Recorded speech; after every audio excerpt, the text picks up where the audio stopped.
Hey friends, welcome to Vlogmas Day 5. Today is Saturday, December 16th, and I am Teresa and I am so happy that you are here with me today. So this reading, the readings just keep getting better and better. You're gonna love it. You're gonna love it. Anyways, I need to answer the question from yesterday, which was, what kind of shopper are you? Are you an early, get it done early shopper, or are you last minute shopper? You know, I kind of fall in the whole spectrum. I start early, usually online because it has to be shipped. And then, you know, after Thanksgiving, I'm totally in the Christmas spirit, and the Jingle Ball really sets that, you know, in the stratosphere of getting in the Christmas spirit. And then, like, I'm not done, and Christmas is basically a week from now. So that I kind of start early and I just go all the way through. I don't really have a system. Like I said before, it's harder now that the kids are grown. They're not really giving us, well, Ryan's good about giving us ideas. I think I have 3 people done. Oh, that's scary. I don't have Kevin done. Anyways, so I'll probably take a day off. And the Jingle Ball kicked our butt this year, and we did not anticipate the amount of orders we got. We were not prepared as to how intense it is when you sell a kit of something. So yeah, 2 weeks after the Jingle Ball, was it yesterday? No, Thursday, we sent out our last Jingle Ball order. So that was almost 2 weeks of shipping. That's, you know, not ideal, but that's how it worked out. So that kind of kept us too from being able to take a little more time off to do our shopping. But I'm going to have to take probably Tuesday off. I like to do it during the day when most people are still at work, because I like shopping in the season, I have to say. I do like being in the stores. I like hearing the Christmas music play. There's deals and sales and it's decked out for Christmas. I like that. I just don't like all the traffic. And I don't even mind a lot of people in the store. It's just the traffic. So anyway, probably get it done Tuesday. Plus we're adding games this year, more games than we had last year. And of course, you know, who is in charge of picking out the game and getting all the stuff to do it? And that'd be me. That would be me. There you go. That's my answer. I'm just all over the place when it comes to my Christmas shopping. Today is going to be a little bit shorter. I have our granddaughter's dance recital today.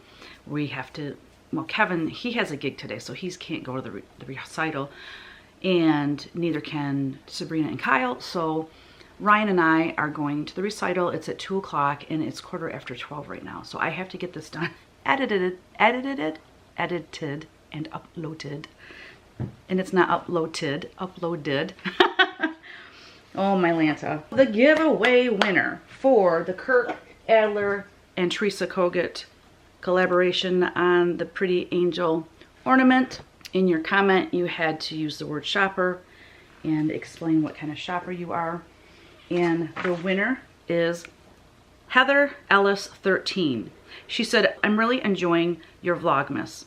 I'm an early shopper. I can't stand crowds, so I do most of my shopping online. There you go. Remember when we couldn't shop online? Like, we didn't have that option and we had to go to the stores?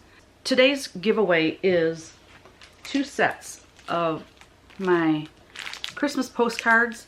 There's 5 images, just different images in this one, and 5 different images in this one.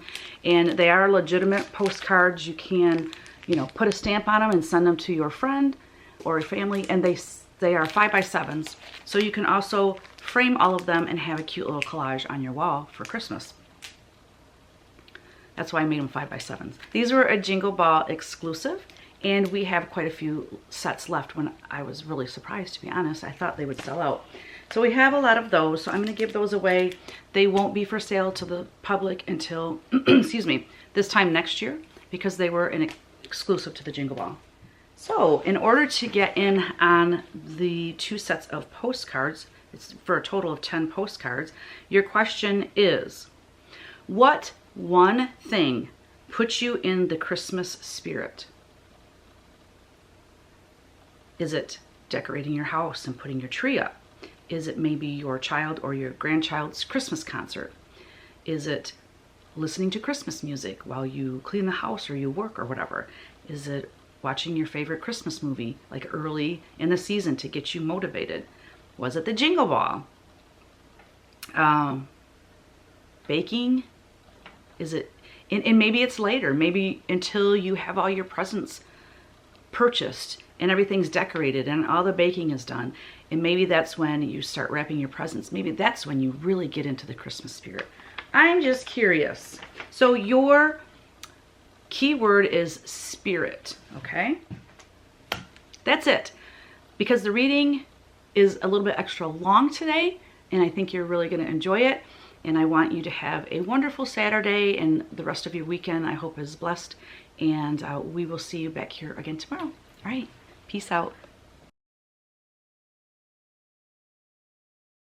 Calvinist reformer John Knox brought the Protestant Reformation to Scotland in 1552, and Christmas celebrations ended.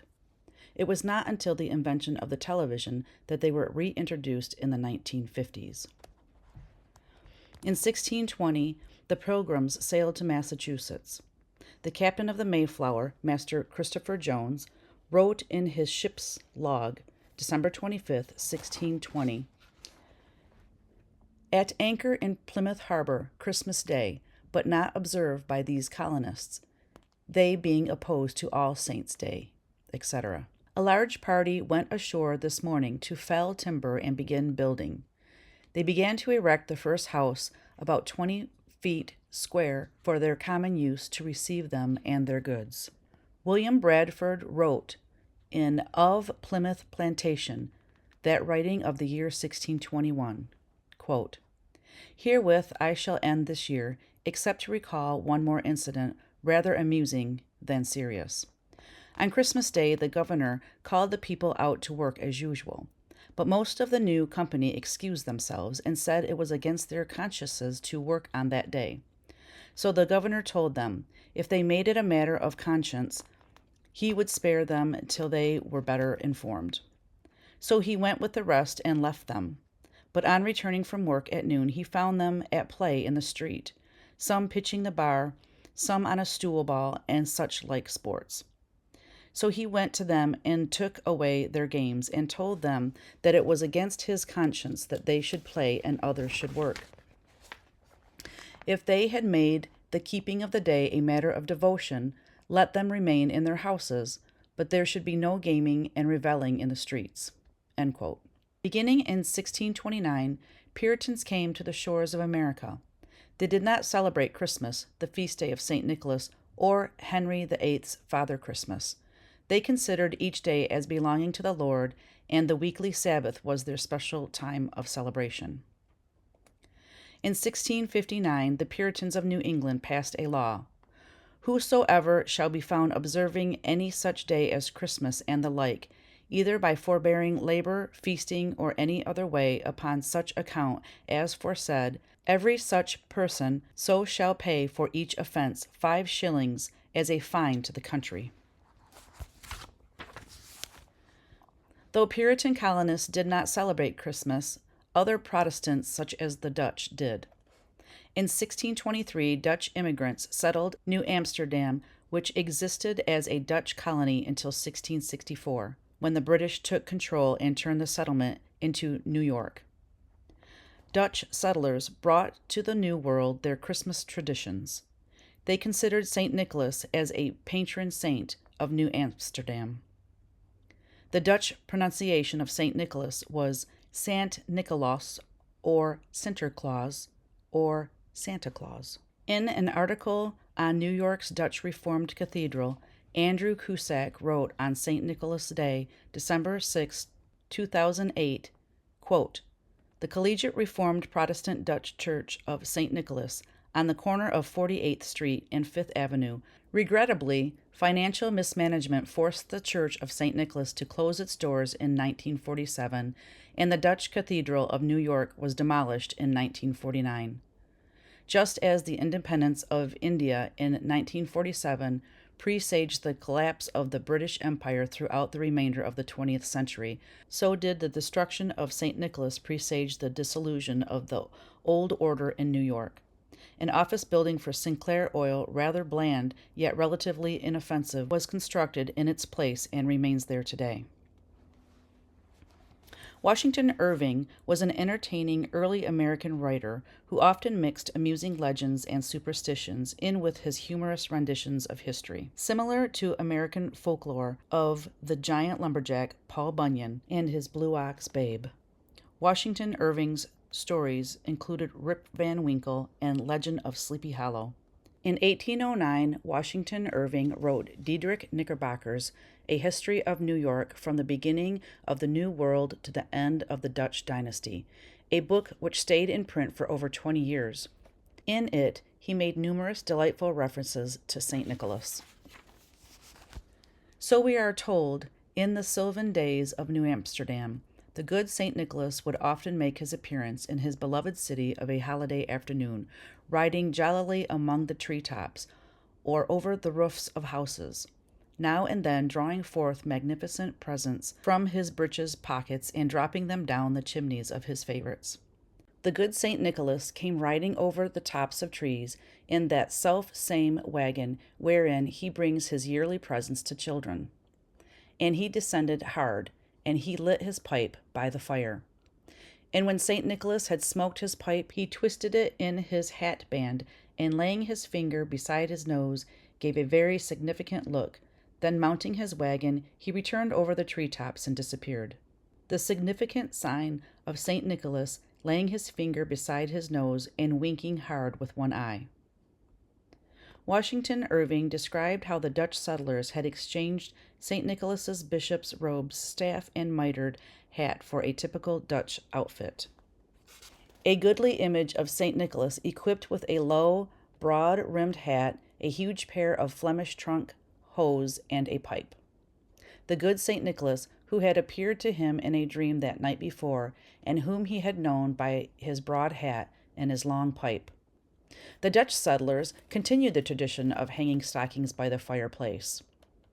At an early period was instituted that pious ceremony still religiously observed in all our ancient families of the right breed of hanging up our stockings by the chimney on St. Nicholas Eve, which stockings is always found in the morning miraculously filled, for the good St. Nicholas has ever been a great giver of gifts, particularly to children.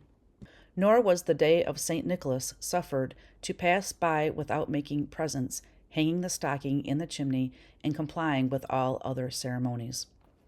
Washington Irving mentioned the festival of St. Nicholas in his description of life in New Amsterdam, which was a Dutch settlement from 1624 to when the British took over in 1664.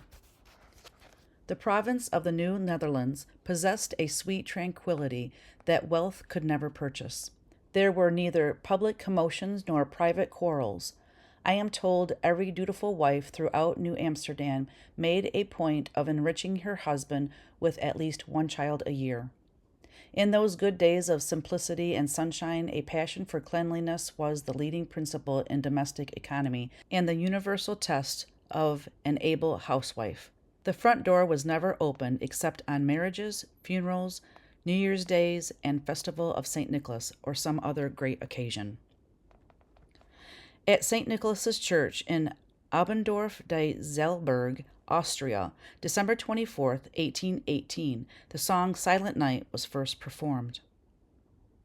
The next major contributor to St. Nicholas's new image was Reverend Clement Clark Moore,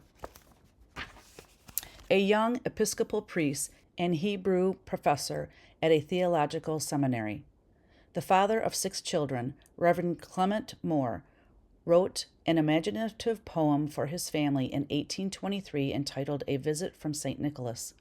Being the first identifiable author to mention St. Nicholas in a sled being pulled by reindeer, Moore gave his amusing description of the saintly Bishop of Myra.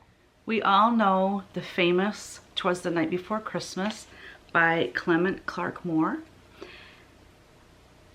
And I was going to read it to you during the speed painting, but the painting was done and it was right at the beginning of the book, or not the book, but the, you know, the poem. And I thought, oh my gosh, I can't cut it off here. We have to do the poem. So I thought, ooh, I know I have that book down at the studio. This cupboard right here, right there, full of children's books. I love children's books so much. We have some at the house, of course, too, for the grandkids, but I have a huge collection down here that is pretty much, they're all like pristine and brand new. So I thought it would be really fun to read you the story. It's like story time here for Vlogmas. So it's The Night Before Christmas by Clement Clark Moore, illustrated by Ruth Sanderson. 'Twas the night before Christmas, when all through the house not a creature was stirring, not even a mouse. The stockings were hung by the chimney with care, in hopes that St. Nicholas soon would be there. The children were nestled all snug in their beds, while visions of sugar plums danced in their heads. And Mama in her kerchief and I in my cap had just settled down for a long winter's nap, when out on the lawn there arose such a clatter. I sprang from my bed to see what was the matter. Away to the window I flew like a flash, tore open the shutters and threw up the sash. The moon on the breast of the new fallen snow gave the luster of midday to objects below. When what to my wondering eyes should appear but a miniature sleigh and 8 tiny reindeer. With a little old driver so lively and quick, I knew in a moment it must be Saint Nick. More rapid than eagles his coursers they came, and he whistled and shouted and called them by name. Now Dasher, now Dancer, now Prancer and Vixen, on Comet, on Cupid, on Donner and Blitzen, to the top of the porch, to the top of the wall, now dash away, dash away, dash away all. As the dry leaves that before the wild hurricane fly, when they meet with an obstacle mount to the sky, so up to the housetop the coursers they flew, with the sleigh full of toys and St. Nicholas too. And then in a twinkling I heard on the roof the prancing and pawing of each little hoof. As I drew in my head and was turning around, down the chimney St. Nicholas came with a bound. He was dressed all in fur from his head to his foot, and his clothes were all tarnished with ashes and soot. A bundle of toys he had slung on his back, and he looked like a peddler just opening his pack. His eyes, how they twinkled, his dimples, how merry. His cheeks were like roses, his nose like a cherry. His droll little mouth was drawn up like a bow, and the beard on his chin was as white as the snow. He had a broad face with a little round belly that shook when he laughed like a bowl full of jelly. He was chubby and plump, a right jolly old elf, and I laughed when I saw him in spite of myself. A wink of his eye and a twist of his head soon gave me to know I had nothing to dread. He spoke not a word, but went straight to his work, and filled all the stockings, then turned with a jerk, and laying his finger aside of his nose, and giving a nod, up the chimney he rose. He sprang to his sleigh, to his team gave a whistle, and away they all flew, like the down of a thistle. But I heard him exclaim, ere he drove out of sight, "Happy Christmas to all, and to all a good night."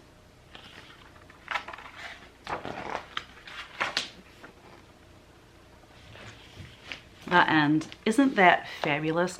I know some people have the tradition with their children, and this is something I wish we would have done as our kids were growing up, to read this book on Christmas Eve night before they go to bed, so that their little minds are just aflutter with the images from the book and the excitement. That's a cool tradition that I know a lot of families do. So if you haven't started this tradition and you have little kids, I suggest you do it. I mean, I have grandkids, but they're not here on, you know, Christmas Eve night, but maybe the Thursday before Christmas every year I can read this to them, because it is a beautiful story, or a beautiful poem. Very magical. So thanks for joining me today. We'll see you tomorrow. Bye-bye.